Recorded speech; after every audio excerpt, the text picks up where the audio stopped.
Yang pertama adalah teori Arrhenius, di mana asam adalah zat yang dalam pelarut air menghasilkan ion H+. Contohnya HF, HCl, dan NH dan HNO3. Tentunya masih banyak contoh-contoh yang lain ya teman-teman. Sedangkan basa adalah zat yang dalam pelarut air menghasilkan OH-. Contohnya di sini adalah NaOH dan BaOH 2 kali. Yang kedua adalah teori Bronsted-Lowry. Menurut Bronsted-Lowry, asam adalah zat yang dapat melepaskan proton atau donor proton.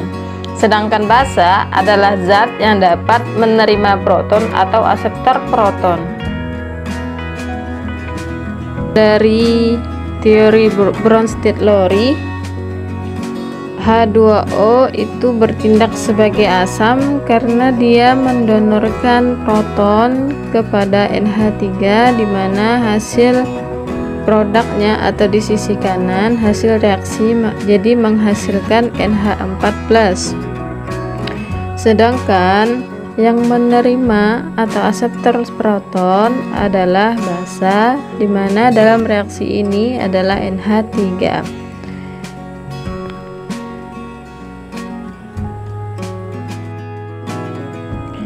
Yang ketiga adalah teori Lewis, di mana asam di sini adalah zat yang dapat menerima pasangan elektron.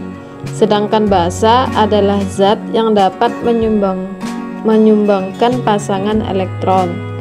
Contohnya bisa dilihat di gambar ya. Contoh untuk teori Lewis, di sini saya menggunakan reaksi antara NH3 dengan BF3, di mana N sebagai atom pusat itu mempunyai elektron valensi 5, di mana 3 sudah digunakan untuk berikatan dengan H, masing-masing satu ikatan tunggal, dan tersisa 1 pasang elektron bebas.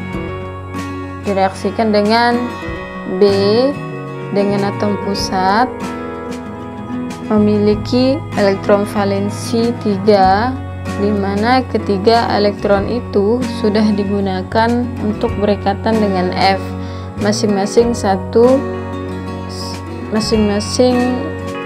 elektron untuk satu ikatan dengan F.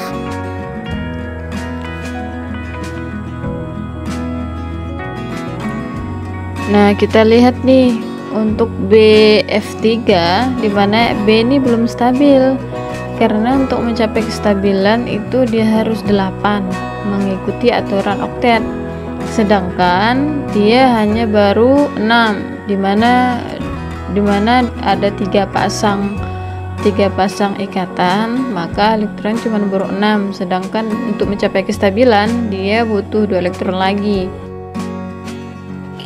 Karena B belum stabil, maka dia butuh 2 elektron lagi untuk mencapai kestabilan.